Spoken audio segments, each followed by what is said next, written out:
ইউসুফ আলাইহিস সালাম নির্দোষ একটা যুবক, নির্দোষ, কোনো দোষ নাই। জুলাইখার অত্যাচার থেকে বাঁচার জন্য বহু চেষ্টা করেছেন, তিনি সফল হয়েছেন, কিন্তু শেষ পর্যন্ত অভিযোগটা দেওয়া হলো আল্লাহর পয়গম্বরের উপরে। তিনি মুস্কি হাসি মারলেন যখন শুনলেন যে তোমাকে জেলখানায় যেতে হবে। উনি মুস্কি হাসি মেরে বলতেন, জেলখানায় ভালো, কেন? জুলাইখার অত্যাচার নাই। আল্লাহু আকবার বলবেন না? ঢুকলেন জেলখানায়। নবীদের বিরুদ্ধে যদি এমন মামলা হয়, পয়গম্বরদের বিরুদ্ধে যদি জিনার অভিযোগে যদি অভিযুক্ত করার চেষ্টা করা, অপচেষ্টা করা হয়, আলেমদের বিরুদ্ধে হতেই পারে, কিন্তু সত্যকে উন্মোচন করে দেন তিনি আমার কে। আসতে বলবেন না, তিনি আমার কে। আজকে জাতির সামনে যারা জালিম, আল্লাহ তাদেরকে ন্যাংটা করে উলঙ্গ করে ছেড়েছেন, ঠিক কিনা? উলঙ্গ করে ছেড়েছেন।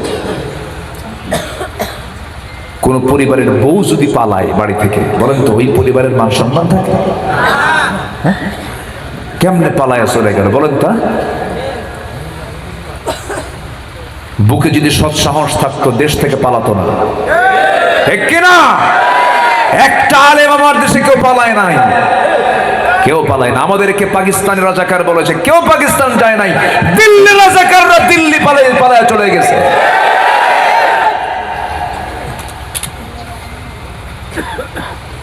বাংলাদেশের একটা শীর্ষস্থানীয় এক মোনাফেক আছে, সেই মোনাফেকের জন্ম আপনার এলাকায়, বুঝেন না? ঠিক কিনা? বদমাইশ, ঘুমন্ত জাতিকে জাগানো যায়, যে রিয়াল ঘুমায় তাকে ডাক দিলে সে ওঠে, কিন্তু ঘুমায় নাই, কিন্তু চোখ বন্ধ করে আছে, ওরে জাগানো যায়? ঘুমের অভিনয় করে যে থাকে তাকে কি জাগানো যায়? কিন্তু রিয়াল যে ঘুমন্ত তাকে ডাক দিলে উঠে যায়। সম্মানিত বন্ধুগণ, কোরআন পড়েছে, হাদিস পড়েছে, দিন শিখেছে, বাবা বড় আলেম ছিলেন, শ্বশুর বড় দায়িত্বশীল ছিলেন, এত বড় জঘন্য, এত বড় বেয়াদব,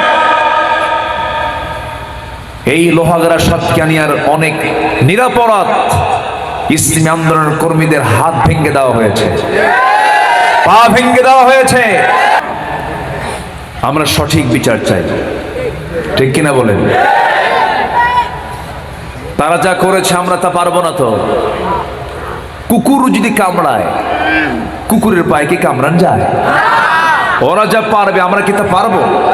পারবো না তো। ওয়াল কাযিমিনাল গায়জ ওয়াল আফিনা আনিন নাস আল্লাহু ইউহিব্বুল মুহসিনিন।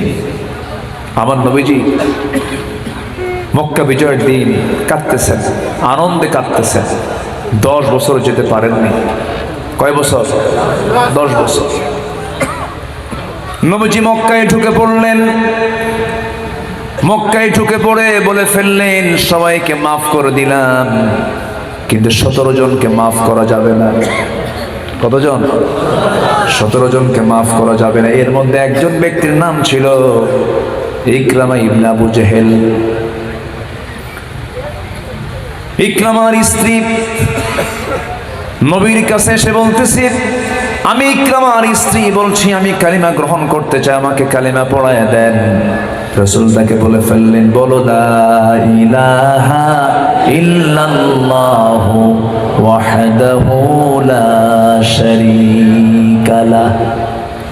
মাফ করে দিলেন। এবার তিনি বলতেছেন, ইয়া রাসূলুল্লাহ, আপনি 17 জনের যে তালিকা দিয়েছেন এর মধ্যে আমার স্বামীটাও আছে। আবু জেহেলের ছেলে ইকরামা, এমন কোন যুদ্ধ নাই যে যুদ্ধে নবীর বিরুদ্ধে সে দাঁড়ায় নাই, তিনি দাঁড়ান নাই। এবার তিনি বলছেন, আমার স্বামী, আপনি তার বিরুদ্ধে তালিকা দিয়েছেন, আমার স্বামী যদি কালিমা পড়ে মুসলমান হয়ে যায়, আপনি কি তাকে মাফ করবেন নাকি? রাসূল বললেন, আমি তাকে মাফ করে দেব। সুবহানাল্লাহ বলবেন না? আমার নবীজি বললেন মাফ করে দেব আমি। অথচ আবু জেহেল কি পরিমাণ অত্যাচার করেছে, এবং তার ছেলে সারাটা জীবন প্রত্যেকটা যুদ্ধে নবীর বিরুদ্ধে অবস্থান নিয়েছেন। তিহামা অঞ্চল পার হয়ে ভয়ে পালায়া চলে যাচ্ছিল ইকরামা। সামনে একটা দরিয়া পেল, নৌকায় চড়েছেন। নৌকাওয়ালাকে বলছেন, ও নৌকাওয়ালা, ও মাঝি, আমাকে তুমি ওই পারে কি পার করে দেওয়ার ব্যবস্থা করবে নাকি? নৌকার মাঝি বলতেছে, হ্যাঁ পার করে দেব। কয় টাকা নেই বা? আমি কোনো টাকার বিনিময়ে পার করব না। আমাকে গোটা দুনিয়ার সব সম্পদ যদি আমাকে দিয়ে দাও তবু আমি পার করব না। আমি তোমাকে পার করার শর্ত দিচ্ছি, সেটা হলো এই দরিয়া যদি পার হতে চাও এই নৌকাতে, শর্ত হলো একটাই, তোমাকে কালিমা পড়তে হবে। আল্লাহু আকবার বলেন। ইকরামার মন অন্যরকম হয়ে গেল। হারে, আল্লাহর দ্বীন এত দূর পর্যন্ত চলে এসেছে, এই নৌকাওয়ালা শর্ত জড়িয়ে দিচ্ছে, কালিমার শর্ত জোড়াইয়া দিচ্ছে। তার মনটা ছোট হয়ে গেল। মনে মনে তার মধ্যে একটা ফিলিংস চলে আসলো, না না, দিন তো গ্রহণ করা দরকার। স্বামীর খোঁজে বের হয়েছেন স্ত্রী। ইকরামার স্ত্রী খুঁজে খুঁজে স্বামীকে বের করে বলেন, স্বামী আমার, নবীর কাছ থেকে পরামর্শ নিয়েছি, তিনি সিদ্ধান্ত জানিয়েছেন আপনি দিন গ্রহণ করলে আপনাকে মাফ করে দেওয়া হবে। সোজা নবীর কাছে যখন রওনা দিয়েছেন ইকরামা, রাসূল সব সাহাবা ইকরামকে বলেন, সাহাবীরা, আমার সামনে কিছুক্ষণ পর আবু জেহেলের ছেলে ইকরামা চলে আসবে। ইকরামা যদি কালিমা পড়তে চায়, তোমরা কেউ তাকে ইনসাল্ট করে কথা বলবা না, কেউ কোনো বাজে কথা বলবে না। ইকরামার সামনে সে যদি কালিমা পড়ে সিদ্ধান্ত নিয়ে ফেলে, সে যদি দিন গ্রহণ করে ফেলে, আমি তাকে মাফ করে দেব। তোমরা তাকে কেউ কোনো কঠোর কথা বলবে না। নবীর সামনে দাঁড়ায়া ইকরামা সোজা বলে ফেললেন, আশহাদু আল্লা ইলাহা ইল্লাল্লাহ ওয়াহদাহু লা শারীকা লাহ। নবীজি তাকে বুকের মধ্যে আলিঙ্গন করে নিলেন। জোরে বলি সুবহানাল্লাহ। যারা বিপদগামী ছিলেন আমরা তাদেরকে ওয়েলকাম জানাই, ফিরে আসেন, তওবা করেন। সেই দলকে বিদায় দিয়ে দেন যে দল আপনাকে আখিরাতে জাহান্নাম থেকে বাঁচাতে পারবে না, সেই দলকে না বলে ফেলুন। সেই দল প্রত্যাখ্যান করে আল্লাহর দলে যোগদান করুন। একামতে দিনের সংগ্রামে শামিল হন। নিজেকে আল্লাহর অনুগত বান্দার পরিচয় দিন, প্রস্তুত করে তুলুন নিজের জীবনকে। আমরা আপনাকে ওয়েলকাম জানাই। কিন্তু যে দল করলে আপনাকে জাহান্নাম যেতে হবে, যে নেতৃত্ব মানলে আপনাকে জাহান্নাম যেতে হবে, সেই নেতৃত্বের মুখে জুতা মারুন, থুতু মারুন, ঠিক কিনা? সম্মানিত ভাইয়েরা, সাইয়েদনা ওমর ফারুক রাদিয়াল্লাহু তাআলা আনহু বিচারকের সামনে দাঁড়ায় গেছেন। মনে আছে তো আপনাদের? মনে আছে? দাঁড়ায় গেছে। বিচারক চেয়ারে বসা। বিচারক দাঁড়ায় গিয়ে বলছে, আমিরুল মুমিনিন, আপনি এই জায়গায় কেন? আপনি আমারও খলিফা, আপনি এই জায়গায় কেন আসছেন? তিনি বলছেন, বিচারপতি, তুমি আমার দিকে তাকায় বিচার করবে না, তুমি কোনটা ন্যায় কোনটা অন্যায় তা দেখে বিচারের রায় দিয়ে দিবা। দুই পক্ষের মুখ থেকে কথাগুলো শুনলেন কাজী শুরাই ইবনুল হারিস আল-কিন্দি রাহিমাহুল্লাহ। শুনলেন, সব কিছু শোনার পর এবার বিচারপতি বলছেন, আমিরুল মুমিনিন, দুই পক্ষের কথা শুনলাম, যতটুকু বুঝলাম, আজকে এই আদালতের রায় আপনি ওমর ফারুক আপনার বিরুদ্ধে চলে যাবে। সুবহানাল্লাহ বলবেন না? আমি আপনার পক্ষে রায় দিতে পারবো না, কারণ আপনার পক্ষ রায়টা হবে সম্পূর্ণ ইল্লিগাল। কারণ আপনি সাইয়েদনা ওমর ফারুক রাদিয়াল্লাহু তাআলা আনহু আমার সামনে আপনি আমাকে লক্ষ্য করে কথা বলছেন। এই যে আপনি আমার সঙ্গে কথা বলছেন, আমি আপনার সঙ্গে কথা বলছি, আপনি কথা বলা শেষ করে বাড়ি পর্যন্ত সুস্থ অবস্থায় ফিরতে পারবেন, তার কোনো গ্যারান্টি আছে নাকি? নাই। তাই যদি হয়ে থাকে, আপনি ওই ঘোড়া বিক্রেতার কাছ থেকে আপনি সুস্থ ঘোড়ায় কিনেছিলেন, লেনদেন করেছেন, সম্পূর্ণ কেনা বেচা হয়ে গেছে, সম্পূর্ণ শর্ত পূরণ হয়ে গেছে, ঘোড়াটা আপনার মালিকানায় চলে গেছে। আপনার মালিকানায় যাওয়ার পরে যদি সেই ঘোড়াটা যদি অকেজ হয়ে যায়, অসুস্থ হয়ে পড়ে, এটা সম্পূর্ণ দায় আপনাকে নিতে হবে, ঘোড়াওয়ালার উপরে এই দায় দেওয়া যাবে না। সুবহানাল্লাহ বলবেন না? ওমরে ফারুক মাথা নিচু করলেন, মুস্কি মুস্কি হাসি দিয়ে সেখান থেকে বের হয়ে আসলেন। বের হয়ে এসে পরের দিন মজলিসে শুরার বৈঠক শুরু হয়ে গেল।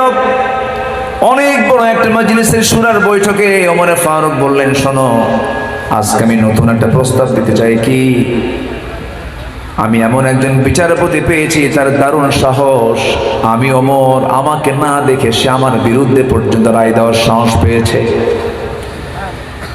সে ন্যায়কে সামনে রেখে আমার বিরুদ্ধে পর্যন্ত রায় দিতে সে চুল পরিমাণ সে ভয় পায় নাই। অতএব সবার সামনে আমি প্রস্তাব করছি, কাজী সুরাইকে আঞ্চলিক বিচারপতি না বানায়া তাকে না রেখে তাকে জাতীয় বিচারপতি বানায় দেওয়া হোক।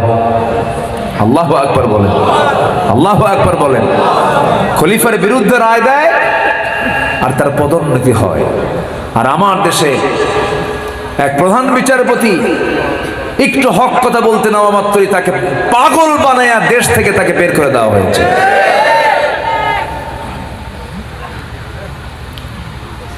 অত্যাচার করবেন, জুলুম করবেন, আপনাকে সেই জুলুমের ফলাফল আপনাকেও ভোগ করতে হবে, ঠিক কিনা?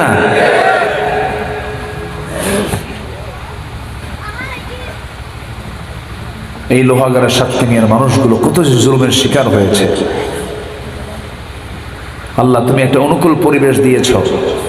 আমাদের একটা আল্লাহর কাছে কামনা দোয়া, আল্লাহ তুমি এই সবুজ ভূখণ্ডকে ইসলামের জন্য কবুল করে দাও। জোরে বলি আল্লাহুম্মা আমিন। তুমি এমন একটা শাসক দাও যে শাসকের চরিত্র যেন আমাদের কাছে ওমরের চরিত্র যেন ফুটে ওঠে, এমন একটা শাসক আমরা তুমি আল্লাহ আমাদের দিয়ে দাও। জোরে বলি আল্লাহুম্মা আমিন। সাইয়েদনা ওমর কি শাসক তিনি ছিলেন, তিনি শাসন করেছেন কি দিয়া? ওমর এত ভালো মানুষ হয়েছেন কি দিয়া? কি দিয়া বলেন? কি দিয়া? কোরআন দিয়া। তাকওয়া কাকে বলে? কি শাসক তিনি ছিলেন। তিনি এক বোতল মধু এনেছেন। এক বোতল কি? মধু। রাষ্ট্রের পক্ষ থেকে এক বোতল মধু পেয়েছেন। এই মধুটা উনি সহ ওনার প্রতিবেশী আরো 4 ঘর, মোট 5 ঘরে এক বোতল মধু সমান ভাগে ভাগ করে দিতে হবে। তিনিও জানিবেন, প্রতিবেশীরাও তাই নেবে। তো বোতলটা নিয়ে এসে বউয়ের হাতে দিয়ে বলছেন, আমার স্ত্রী, তুমি এই বোতলের মধুটা 5 ভাগে ভাগ করো। এর মধ্যে একটা ভাগ হবে আমাদের আর বাকি ভাগ হবে প্রতিবেশীদের। স্ত্রী হাতে বোতল হস্তান্তর করার পরপরই আবার বলছেন, আমার স্ত্রী, বোতলটা আমাকে ফেরত দাও, আমি তোমাকে ভাগ করতে দেব না। বলুন তো, কোনো স্বামী যদি স্ত্রীর সাথে এমন আচরণ করে কি মানে কি অসুবিধা হবে? হ্যাঁ, লাগতে পারে, কিছু লাগতে পারে। আপনাদের কথা দেখে মনে হচ্ছে যে আপনাদের বউরা সবাই রাবেয়া বসছে বলা হয় নাকি? এরকম লাগতে পারে কিনা বলেন? লাগতে পারে। স্বামী স্ত্রীর সঙ্গে কি দ্বন্দ্ব লাগে না? লাগে না? লাগে কি না? যার লাগে না ওর সংসারই হয় না। লাগবে, এটাই স্বাভাবিক। লাগলে মোহাব্বত কমে না বাড়ে? বাড়ে। একশট হয়ে যায় 2-3 দিন, জের কাটে, অভিমান থাকে, অনুরাগ থাকে।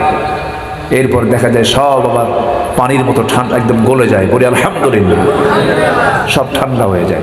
এগুলো কে করে দেন বলেন তো? স্বামী স্ত্রীর যে মোহাব্বত, এটা হচ্ছে শুধু মোহাব্বত না, মাওয়াদ্দাতা ওয়া রাহমা। ভালোবাসাও আছে, রহমতও আছে। জোরে বলি সুবহানাল্লাহ। কিন্তু ওই যে কলেজের বারান্দা দিয়া আর ভার্সিটির বারান্দা দিয়া আর বিভিন্ন পার্কের ওই গাছের গোড়া দিয়ে জোড়ায় জোড়ায় যে বসে, ওটাই তো মহব্বত। ওটাকে মহব্বত না? মহব্বত ঠিকই আছে, কিন্তু কোনো রহমত মহব্বত আছে কিন্তু রহমত নাই। সেখানে কোনো রহমত নাই, সেখানে গজব। সেখানে কি? গজব। সাইয়েদনা ওমর ফারুক বললেন, বোতলটা আমাকে দিয়ে দাও। স্ত্রী তো মন খারাপ হবেই একটু। বোতলটা নিয়ে করলেন কি, প্রতিবেশীর ঘরে গিয়ে বলছেন, প্রতিবেশী এই যে তোমাকে মধুর বোতলটা দিয়ে গেলাম, সমান 5টা ভাগে ভাগ করবে, 1 ভাগ আমাকে দেবে, বাকি 4 ভাগ এই প্রতিবেশীর মাঝে বন্টন করে তুমিও নেবে 1 ভাগ। বোতলটা দিলেন, ভাগ হয়ে গেল, তিনি তার অংশটা নিয়ে আসলেন, তার অংশের মধুগুলো নিয়ে এসে বউকে সামনে দাঁড় করায় বলছে, বউ আল্লাহর কসম করে বলি আমি তোমাকে সন্দেহ করি নাই, আমার স্ত্রী তুমি মন খারাপ করো না, আমি তোমাকে সন্দেহ করে তোমার কাছ থেকে মধুর বোতল নেই না। মধুর বোতলটা নেওয়ার কারণ হলো আমার স্ত্রী, মনোযোগ দিয়ে শোনো, মন খারাপ করো না, আমার স্ত্রী আল্লাহর কসম করে বলি আমি তোমাকে সন্দেহ করি নাই, মধুর বোতল তোমার হাত থেকে ফেরত নেওয়ার কারণ হলো এই মধুটা হলো তরল জিনিস, মধু যখন ভাগ করতে যাব কিছু অংশ মধু হাতে লেগে যাবে, সেটা 1 ফোঁটা হোক, 2 ফোঁটা হোক, 3 ফোঁটা হোক, কিছু মধু ভাগ করতে নিয়ে যে ভাগ করবে তার হাতে লেগে যাবে। এই যে 1 ফোঁটা, 2 ফোঁটা, 3 ফোঁটা মধু ভাগ করতে নিয়ে আমাদের অংশে বেশি আসবে, এতটুকু মধু আমাদের ভাগে বেশি আসুক এটা চাই নাই মনে করে মধু ভাগের দায়িত্ব আমরা প্রতিবেশীর কাঁধে দিয়ে দিয়েছি। জোরে বলুন সুবহানাল্লাহ, জোরে বলুন সুবহানাল্লাহ। তো এই সমস্ত ব্যক্তিদের বিচার কি অন্যায় হবে না ন্যায় হবে? ন্যায় বিচার। আজকের সাবজেক্ট হলো আল্লাহর দরবারে ন্যায় বিচারকের মর্যাদাটা কি? ন্যায় বিচারকের মর্যাদা আমার আল্লাহর দরবারে কয় নম্বরে? আসতে বলবেন না, কয় নম্বরে? নাম্বার 2 হলো রাজুলুন কলবুহু মুআল্লাকুম বিল মাসাজিদ। নাম্বার 2 হলো ওই সমস্ত বান্দাকে আল্লাহ রাব্বুল আলামিন আরশ আজিমের ছায়ায় জায়গা দিবেন যাদের দিলটা সর্বক্ষণ লটকানো থাকে মসজিদের সাথে, মসজিদগুলোর সাথে। রাজুলুন কলবুহু মুআল্লাকুম বিল মাসাজিদ, মসজিদ না মাসাজিদ। একটা মসজিদ শুধু নয়, যার দিলটা মসজিদগুলোর সঙ্গে লটকানো থাকে, যখন সে মুন্সিপাড়ায় থাকে মুন্সিপাড়ার মসজিদ, যখন সে পদুয়া বাজারে যায় পদুয়া বাজারের মসজিদ, আমিরাবাদ যায় আমিরাবাজারের আমিরাবাদের মসজিদ, যখন সে চট্টগ্রাম যায় চট্টগ্রামের মসজিদ, প্রত্যেকটা মসজিদের সঙ্গে যার দিলটা লটকানো থাকবে আল্লাহ রাব্বুল আলামিন বলছেন ওই সমস্ত বান্দাকে আমি আরশ আজিমের ছায়ায় জায়গা দিয়ে দেব। জোরে বলি সুবহানাল্লাহ। সবাইকে 5 ওয়াক্ত নামাজ পড়তে রাজি আছেন নাকি? নামাজ পড়তে রাজি আছেন? কারা কার হাত তুলে দেখান দেখি। জোরে বলি ইয়া আল্লাহ, আরো জোরে ইয়া আল্লাহ, ইয়া আল্লাহ। আমাদেরকে 5 ওয়াক্ত সালাত আদায় করার তৌফিক তুমি আল্লাহ দিয়া দাও। জোরে বলি আমিন, আরো জোরে আমিন। হাত নামান। নামাজ তো আপনি পড়লেন, আপনার বউ যদি নামাজ না পড়ে কি করবেন? আপনার বউ যদি নামাজ না পড়ে আপনি কি করবেন? হ্যাঁ, কিছুই কয় না। একটা কিছু বলেন, কি করবেন? হ্যাঁ, তাও পড়ে না, কি করবেন? ও মারতে হবে কইছে না? ও মারতে হবে, কাম সারছে। এই তো মার্ডার কেসের আসামি সব। হ্যাঁ, মারবেন? যে কইছে মারবো সে বিয়ে করে নাই। বউ মারা এত সহজ? ঠিক আছে না? বউ মারা সহজ? জটিল ব্যাপার, এটা বড় বড় ফাংশন এটা। আচ্ছা বলেন তো, চেয়ারম্যান বড় না চেয়ারম্যানের বউ বড়? বউ বড় না? আপনি কত বড় হুজুর হইছেন, যত বড় হুজুর হন না কেন, বউয়ের কাছে হুজুরগিরি খাটেন। তুমি কত বড় পীর সাহেব আমার জানা আছে, বসো। এক ধমকে বসে রাখে। স্ত্রী স্ত্রী, স্ত্রীর সম্মান আছে না নাই? বলেন তো আছে না নাই?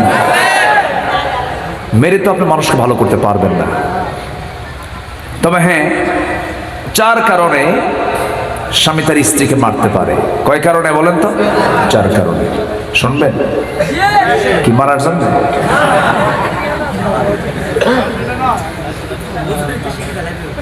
চার কারণে শাসন করা যাবে। আমার হয়তো এই লাইনটা শুনে এই এলাকার মা বোন যারা আমার আলোচনাগুলো কান পেতে শুনছেন হয়তো মনে মনে চিন্তা করছেন, হুজুর এতক্ষণ লাইন তো ভালো হয়েছিল, লাইন তো আপনার এখন উল্টা পাল্টা হলো। ঠিক আছে, মাদের কোলে যায় মনে হয় এখন পানি নাই। মারার অর্ডার দিয়ে গেলেন হুজুর। 4টা কারণে স্বামী তার স্ত্রীকে শাসন করতে পারবেন। নাম্বার 1, যদি 5 ওয়াক্ত নামাজ না পড়ে। নাম্বার 2 হলো রমজান মাসের রোজা যদি না রাখে। নাম্বার 3, যদি স্বামীর আনুগত্য বৈধ আনুগত্য যদি না করে। স্বামী যদি ফেরাউন মার্কা হয় তার কি আনুগত্য করা যাবে নাকি? নাম্বার 4 হলো সতীত্বের যদি হেফাজত না করে, পর্দায় যদি না থাকে। প্রত্যেক স্বামী তার সেই স্ত্রীকে শাসন করতে পারবেন, তবে শাসন করার কিছু কন্ডিশন আছে, কিছু শর্ত আছে। 1.5 হাত লাঠি চলবে না, 1.5 হাত লাঠি চলবে না। জি পকেটের মিসওয়াক দিয়া তুমি মিসওয়াক করো, সেই মিসওয়াকটা হলো 9 ইঞ্চি মিসওয়াক। 9 ইঞ্চি মিসওয়াক বের করে মারার শর্ত হলো মুখে মারা যাবে না, চোখে মারা যাবে না, কপালে মারা যাবে না, ঠোঁটে মারা যাবে না, নাকে মারা যাবে না, বুকে মারা যাবে না। মারবেন কই? সব জায়গায় তো বন্ধ হয়ে গেল। 9 ইঞ্চি মিসওয়াক দিয়ে যদি কোন লোকের সামনে স্বামী তার বউকে যদি এই মিসওয়াক দিয়ে যদি মারতে নেয়, ওই দৃশ্য যদি কেউ দেখে ফেলে বলবে মারে না আদর করে। মাদের করে যে এখন পানি আসছে, হুজুর আপনি খুব ভালো। মারার কোনো কায়দা নাই। রাসূল কোন স্ত্রীকে মেরেছেন এমন কোন রেকর্ড নাই, বরং রাসূল মুহাব্বত দিয়ে দুনিয়া জয় করেছেন। যেখানে গেছেন মুহাব্বত ছড়িয়ে দিয়েছেন। নবীজি মক্কা বিজয় করলেন, মক্কার মাটিতে তিনি একাকী চলতেছেন, কেউ তাকে চিনতেছেন, অনেকে তাকে চিনে নাই। এক বুড়ি মহিলা ভয়ে থরথর করে কাঁপতে কাঁপতে এক টোপলা মাথায় বিশাল বড় টোপলা নিয়ে রওনা দিয়েছে। মক্কা ছেড়ে সে দূরে চলে যাচ্ছে, বেদুইন গ্রামের মধ্যে চলে যাচ্ছেন।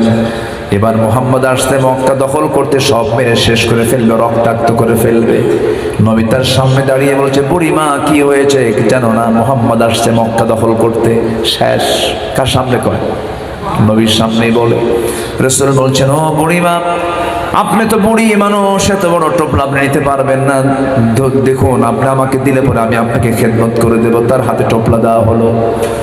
নবীজির সামনে সামনে হাঁটেন, পিছন থেকে বুড়ি রাস্তাগুলো চিনায় চিনায় দেয়। রাসূল গন্তব্যে পৌঁছায় দিয়ে এবার তিনি চলে আসতেছেন। চট করে পিছন থেকে ডাক দিয়ে বলছে, যুবক তোমাকে যেতেই দেব না যতক্ষণ না তুমি তোমার পরিচয়টা না দেবে। আমার নবীজি মুস্কা হেসে মেরে বললেন, যার ভয়ে এত দূর থেকে এত দূর পর্যন্ত আসলেন সেই লোকটাই হলো আমি মুহাম্মদ সাল্লাল্লাহু আলাইহি ওয়াসাল্লাম। ইসলাম তো উদার,